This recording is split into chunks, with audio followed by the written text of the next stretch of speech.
Hello students, exercise 1.2 question number 6 तक किए थे। Question number 7, in each of the following cases state whether the function is 1 1 onto और bijective, justify your answer. Check करना आपको 1 1 on to है या नहीं और जस्टिफिकेशन देनी है क्यों नहीं है। फर्स्ट है हमारे पास FR2R such that fx is 3 - 4x। तो हमें क्या लेना होता है 4 1 1 1 1 के लिए हम करते हैं, दो एलिमेंट लेते हैं x1 x2 belongs to R। R का मतलब डोमेन से such that fx1 equal to fx2। अब आपको शो करना है x1 इक्वल टू x2, तो f ऑफ x1 बन जाएगा 3 - 4x1, ये बन जाएगा 3 - 4x2। तो ये आपका 3 कैंसिल हो जाएगा, फिर यहाँ से -4 कैंसिल हो जाएगा, ये आ जाएगा आपका x1 equal to x2। That means function is 1 1। अब ऑन टू के लिए क्या शो करना होता है हमें, for every value in codomain have pre image. Her value की यहाँ प्री इमेज है, ये हमें शो करना है ऑन टू के लिए। तो for any real number y belongs to R there exist x is equal to 3 - y/4 in R such that fx is equal to, फिर ये शो किया y की कैसे आया, ध्यान से देखना। For any real number y belongs to R, R का मतलब यहाँ पर अब कोडोमेन से है। For any y belongs to R there exist x belongs to R such that f of x is equal to y। f of x is equal to y, fx दे रखा है 3 - 4x equal to y किया, यहाँ से हमने x की value निकाली 3 - y/4। अब आपको ये चेक करना है क्या ये वैल्यू रियल है। यहाँ पर जो वैल्यू आई है 3 - y/4, क्या ये रियल है? Yes it is real. So for all y belongs to R there exist x 3 - y/4 in R, ये भी R में लाई करता है। सच दैट fx की जगह हमने क्या किया, x की वैल्यू पुट की 3 - y/4। तो जो फंक्शन है वो क्या कह रहा है, जो फंक्शन है वो कह रहा है 3 - 4 times of this value, 3 - 4 times of this value जो यहाँ प्रेजेंट है। तो 3 - 4 times of this value which is present है। तो 4 कैंसिल हो जाएगा, फिर इसको सॉल्व करेंगे तो यहाँ से 3 भी कैंसिल हो जाएगा, y आ जाएगा। That means function is onto, f is 1 1 and onto, so f is bijective. इसी तरह सेकेंड पार्ट है 1 + x² fx equal to f of y लेके चलना है। यहाँ पर x इक्वल टू y नहीं आया, x इक्वल टू y भी आया और -y भी आया, यानी दो इमेज हो गई, f इज़ नॉट 1 1। इसी तरह जो नेगेटिव रियल नंबर है उनकी प्री इमेज नहीं होगी, क्योंकि स्क्वायर हमेशा पॉजिटिव होता है और पॉजिटिव में हम 1 ऐड करेंगे तो वो पॉजिटिव ही रहेगा। यानी नेगेटिव रियल नंबर जो लेंगे आप कोडोमेन में उनकी कोई प्री इमेज नहीं होगी। fx can't be equal to -2 for any x, तो f is not on to.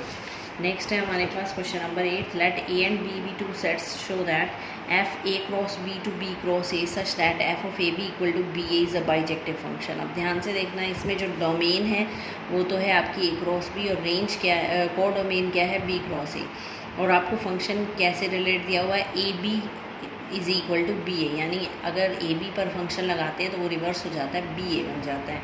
अब आपको ये देखना है, शो करना है कि ये बाइजेक्टिव फंक्शन है। तो लेट A1, इसके लिए हम क्या करते हैं, दो डिफरेंट एलिमेंट लेते हैं 1 1 के लिए। Let A1 B1 and A2 B2 belongs to A cross B। ये क्रॉस प्रोडक्ट है, इसलिए एलिमेंट जो हम x y लेते थे या x1 x2 लेते थे, यहाँ पर A1 B1 एक एलिमेंट है, A2 B2 दूसरा एलिमेंट है, क्योंकि ये क्रॉस प्रोडक्ट है। तो let these two elements from A cross B such that f of A1 B1 equal to f of A2 B2।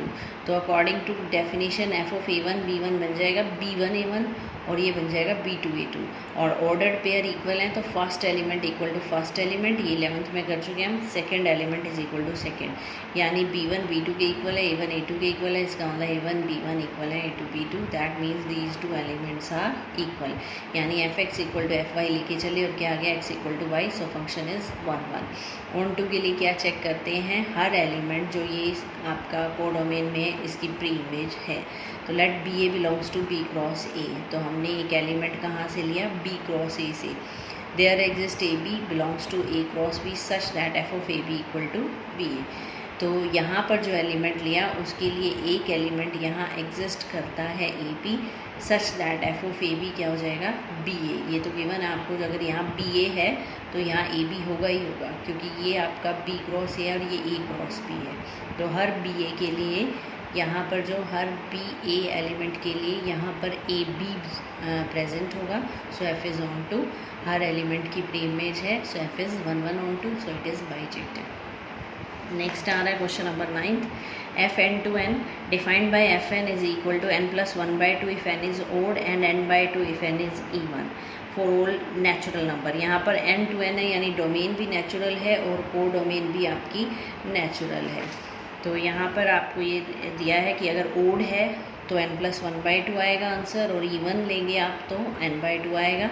आपको चेक करना ये बाइजेक्टिव है या नहीं और जस्टिफाई करना। तो क्वेश्चन नंबर 9 हमने 1 1 के लिए क्या किया, पहले हमने एक ओड नंबर लिया, n की वैल्यू 1 ली। ओड नंबर पे आपको ये फंक्शन लगाना है 1 प्लस 1/2, n की जगह 1 पुट किया, 1 प्लस 1/2 यानी 1 आ गया।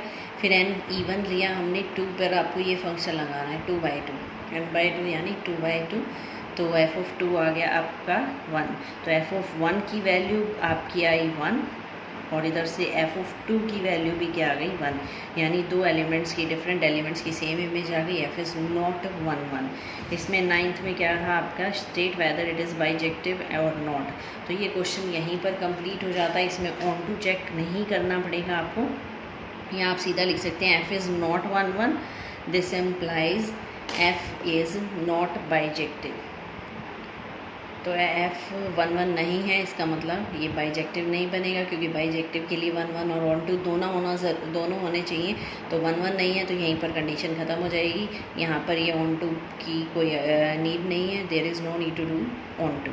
नेक्स्ट आ रहा है क्वेश्चन नंबर 10th में क्या है, let a is equal to r-3, b is equal to r-1, f a to b function है, यानी डोमेन क्या है r-3, यानी डोमेन में आप 3 नहीं ले सकते, बाकी सभी वैल्यूज़ पुट कर सकते हो। और रेंज में यानी कोडोमेन जो b दे रखी है उसमें क्या है r-1, यानी कोडोमेन में आप 1 नहीं आ सकता, बाकी सारे रियल नंबर्स आएंगे। फंक्शन क्या है, f(x) is equal to x-2 upon x-3 is f 1 1 and onto, justify your answer.